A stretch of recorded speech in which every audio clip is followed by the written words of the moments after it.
La Odisea prohibida. ¿Quién descubrió América realmente? Año 18.000 antes de nuestra era. No hay ciudades, no hay agricultura, no hay escritura. Solo hay frío. Un frío que no conoces, un frío que agrieta los huesos y detiene el tiempo. Estás en el borde del mundo conocido. Detrás de ti, miles de kilómetros de estepa siberiana. Frente a ti, un muro de cristal blanco que parece infinito. Eres un cazador, pero hoy no persigues comida. Persigues el horizonte. Durante un siglo, los libros de texto te mintieron. Te dijeron que el descubrimiento de América fue un evento lineal. Un grupo, una ruta, un momento.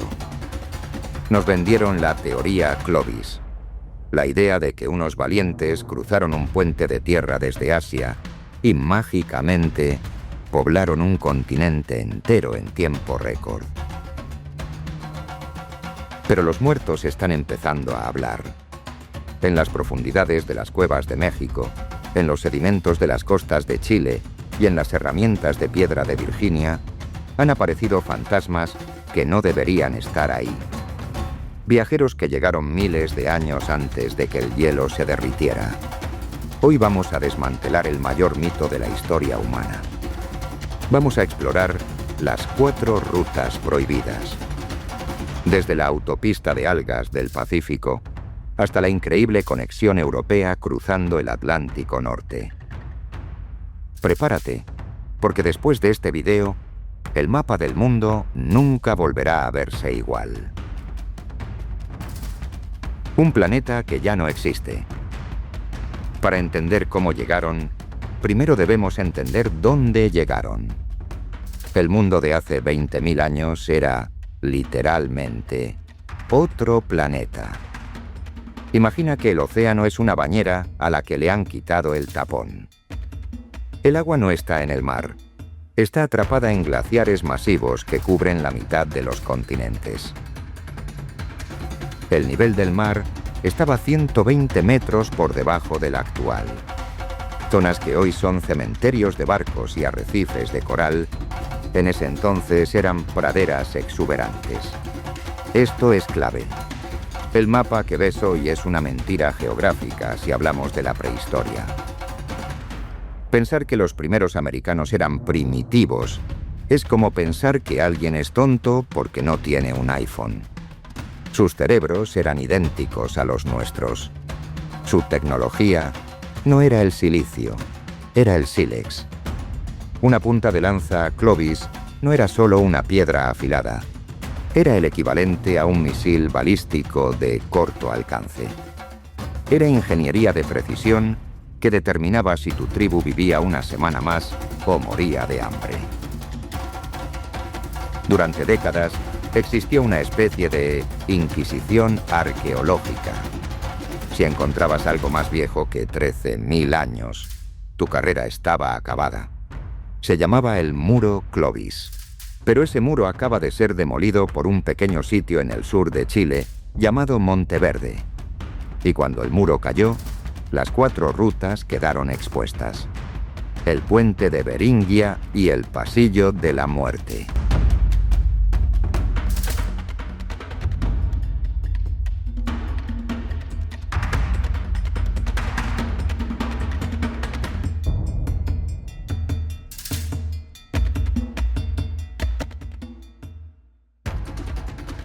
Comencemos con la ruta que sí conocemos, pero contada de forma diferente. La ruta terrestre. Hace 14.000 años, Siberia y Alaska eran un solo cuerpo de tierra. Beringia. No era un puente estrecho, era un subcontinente de 1.000 kilómetros de ancho. Estos eran los Dyuktai. En Siberia, hace 14.000 años, ya dominaban una tecnología de puntas gruesas y microhojas. Eran especialistas en rastrear megafauna. No se mudaron a América por curiosidad. Se mudaron porque el buffet, los mamuts, se estaba moviendo. El drama aquí es el tiempo. Durante milenios, Alaska fue una isla de tierra rodeada de glaciares. No podías pasar al resto de América. De repente, hace unos 13.000 años, el clima se calienta y se abre el corredor libre de hielo. Un pasillo estrecho, lodoso y hostil, entre dos paredes de hielo de 1 kilómetro de alto. Aquí está el giro. Estudios recientes sugieren que este corredor estuvo abierto, sí, pero era un desierto biológico. No había plantas, no había animales. ¿Cómo pudo un grupo humano cruzar 1.500 kilómetros de barro y hielo sin nada que comer? La ruta favorita de los libros de texto empieza a verse insuficiente. En la mesa, Alaska, tenemos pruebas de campamentos de hace 13.700 años. Pero si el pasillo al sur estaba cerrado o era inhabitable, ¿cómo es que ya había gente en Nuevo México usando puntas Clovis solo 200 años después? La matemática no cuadra, a menos que alguien ya estuviera allí. La autopista de algas.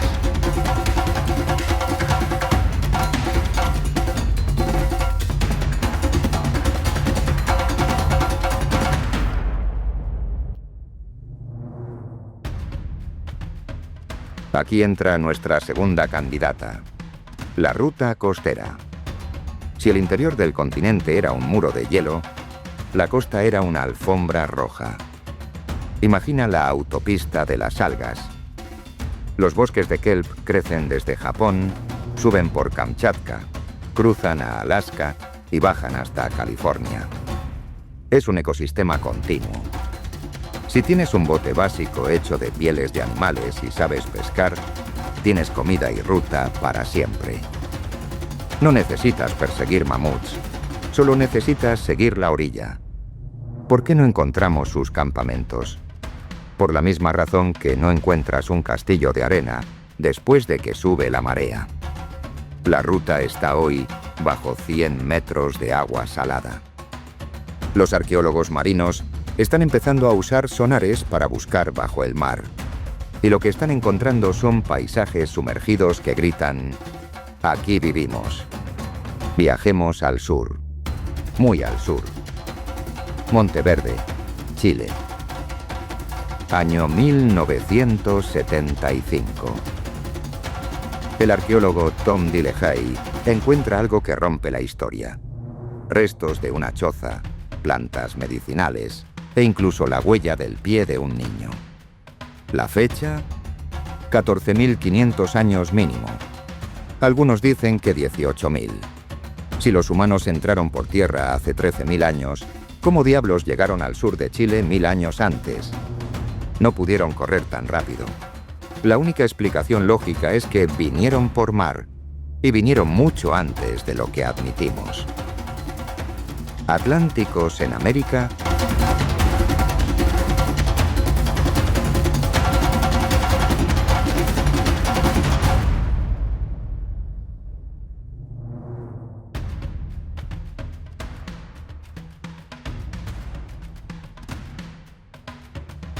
Esta es la ruta que hace que los arqueólogos se peleen en los pasillos de las universidades.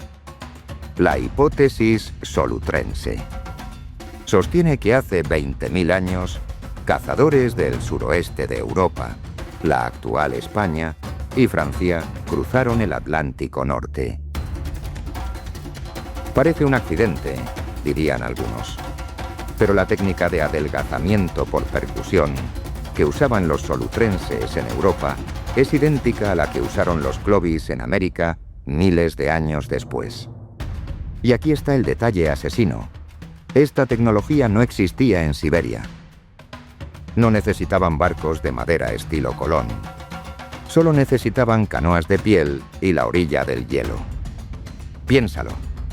El Atlántico Norte estaba congelado. Podían cazar focas y pingüinos. Sí, había pingüinos en el norte, a lo largo del borde del hielo. Era un viaje de 5.000 kilómetros sobre una plataforma de suministros infinita. En Cactus Hill, Virginia, se encontraron puntas de lanza en capas de tierra de hace 18.000 años. Están justo en la costa este. Están justo donde terminarías si cruzaras el Atlántico. La genética todavía es confusa, pero algunos grupos nativos americanos poseen un marcador genético llamado haplogrupo X, que es común en, lo adivinaste, Europa y el Medio Oriente, pero casi inexistente en Siberia. El misterio del sur profundo.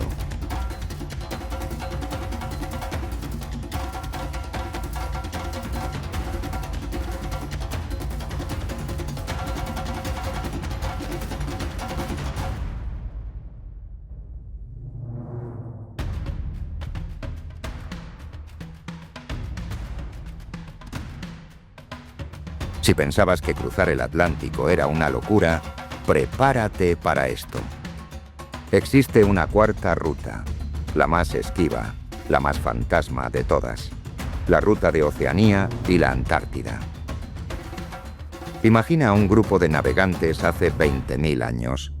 No tienen brújula, no tienen metal, pero tienen algo mejor, un conocimiento sobrehumano de las estrellas y las corrientes marinas. El mapa nos sugiere que, mientras el hemisferio norte estaba atrapado en hielo, el Pacífico Sur era un camino abierto. Aquí es donde la arqueología se pone incómoda. En Lagoa Santa, Brasil, se encontró un cráneo bautizado como Lucia. Pero cuando los científicos reconstruyeron su rostro, no parecía siberiana. No tenía rasgos asiáticos. Sus rasgos eran marcadamente australoides o melanesios. ¿Qué hacía una mujer con rasgos de Oceanía en el corazón de Brasil hace 11.500 años? La teoría propone que estos navegantes pudieron haber bordeado la Antártida durante un periodo de deshielo parcial o utilizando las islas subantárticas como escalones. Es una idea que hace que los historiadores tradicionales se lleven las manos a la cabeza, pero explica por qué los sitios del extremo sur, como la Cueva de las Manos en Argentina, tienen una mística tan distinta. ¿Son estas manos la firma de los viajeros del sur? En los toldos y piedra museo en la Patagonia, hemos encontrado herramientas que tienen 13.000 años de antigüedad. Para que alguien llegara allí caminando desde Alaska, habría tenido que correr una maratón diaria durante siglos sin detenerse. La ruta nos ofrece una explicación más elegante.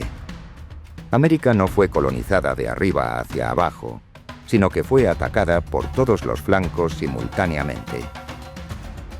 Ingeniería de la Edad de Hielo. Para saber quién llegó primero, no mires las caras, mira las herramientas. En la prehistoria, tu tecnología de piedra era tu sistema operativo. Vemos una guerra de software arqueológico. Primero tenemos el software pesado, la tecnología de puntas gruesas. Diuktai en Siberia hace 14.000 años y la mesa en Alaska hace 13.700 años. Estas eran herramientas robustas, diseñadas para el impacto masivo. Eran las armas de los cazadores de mamuts. Su diseño es funcional, directo, sin adornos. Es tecnología siberiana pura. Pero luego aparecen las puntas delgadas. Clovis hace 13.500 años y Cactus Hill hace 15.000 años. Esto es el iPhone de las piedras. Son más finas, tienen una acanaladura en la base para encajar perfectamente en la lanza y son mucho más letales a larga distancia. Aquí está el gran problema. No hay puntas Clovis en Siberia. Si los Clovis vinieron de Siberia, ¿por qué sus herramientas no se parecen en nada a las de sus supuestos abuelos Diuktai? Sin embargo, si miras hacia el este, a la cultura solutrense en Europa hace 20.000 años, el diseño es casi un calco. Es posible que la tecnología Clovis sea en realidad una evolución de una técnica europea que cruzó el Atlántico? Incluso miles de años después, en Hesketh, Idaho, vemos restos de esta tecnología de puntas gruesas coexistiendo con las delgadas. El continente era una mezcla de tribus con diferentes firmas tecnológicas. No era un solo pueblo, era un mosaico de culturas compitiendo por los mismos recursos. Las colas de pescado. Si Norteamérica es el misterio, Sudamérica es el rompecabezas imposible. Aquí las reglas de la lógica migratoria se rompen por completo. Mientras el norte usaba puntas Clovis, el sur desarrolló su propia obra maestra, la punta cola de pescado. Se han encontrado desde las selvas de Venezuela hasta el viento helado de la Patagonia. No vienen del norte. No se parecen a nada de Alaska. Son una innovación puramente sudamericana. En Taima Taima, Venezuela, los arqueólogos encontraron algo que debería ser imposible: una punta de lanza clavada en el hueso pélvico de un mastodonte juvenil. La fecha: 13.000 años. Esto significa que mientras los supuestos primeros humanos estaban apenas entrando por Alaska, en Venezuela ya estaban cazando bestias gigantes con armas avanzadas. Volvamos a Monteverde. Allí no solo cazaban. Encontramos restos de 45 especies de plantas comestibles y medicinales. Sabían qué planta curaba el dolor y cuál era veneno. Ese nivel de conocimiento botánico no se adquiere en un fin de semana. Toma milenios de vivir en el mismo lugar. La plataforma continental sudamericana era gigantesca debido al nivel del mar bajo. Sitios como Tres Arroyos y Piedra Museo en Argentina hoy están cerca de la costa, pero hace 15.000 años estaban tierra adentro. El mapa nos dice que el sur estaba mucho más poblado de lo que nos atrevíamos a imaginar. ¿Fue Sudamérica el verdadero laboratorio de la humanidad en el Nuevo Mundo? Ciencia, política y ADN. En los últimos años ha aparecido un nuevo juez en esta batalla: la genética. Y su veredicto es confuso. Por un lado, la mayoría de los nativos americanos modernos comparten ADN con los pueblos siberianos. Eso confirma la ruta de Beringia. Pero cuando analizamos los huesos de los individuos más antiguos, los paleoamericanos, la genética nos da señales fantasma. ADN que no debería estar ahí. Rastros de una población que los científicos llaman población Eji, la cual tiene vínculos genéticos directos con los indígenas de Australia y Papua Nueva Guinea. ¿Recuerdas al hombre de Kennewick? Encontrado en el estado de Washington, este esqueleto de 9.000 años desató una tormenta legal. Al principio dijeron que sus rasgos eran caucasoides. Hubo juicios. Las tribus locales exigieron que fuera enterrado y los científicos exigieron estudiarlo. El resultado final del ADN mostró que estaba emparentado con los nativos actuales, pero sus rasgos faciales sugerían otra historia. La realidad es que no hubo una raza pura que descubrió América. Hubo olas. Miles de años de gente llegando, mezclándose, luchando y sobreviviendo. La política de quién llegó primero a menudo oscurece la verdad científica. América fue el último gran refugio de la humanidad y todos quisieron un trozo de él. El legado de los fantasmas. Al final del día, el mapa no es solo un papel con flechas. Es un testamento de nuestra propia audacia. Aquellos que cruzaron el puente de Beringia, los que remaron por la autopista de algas, los que desafiaron el hielo del Atlántico y los que navegaron desde el sur, todos ellos compartían el mismo ADN del explorador. No tenían mapas, no tenían garantías de lo que había al otro lado, y sin embargo siguieron adelante. América no fue descubierta en 1492. Tampoco fue descubierta hace 13.000 años. Fue un proceso de 15.000 años de heroísmo anónimo. Cada vez que pisas este suelo, estás caminando sobre los pasos de personas que sobrevivieron a la extinción de los mamuts, al final de la glaciación y al propio olvido de la historia. La próxima vez que alguien te diga que la historia está escrita en piedra, recuérdale que incluso las piedras, si se analizan con suficiente cuidado, pueden contarnos una historia totalmente diferente.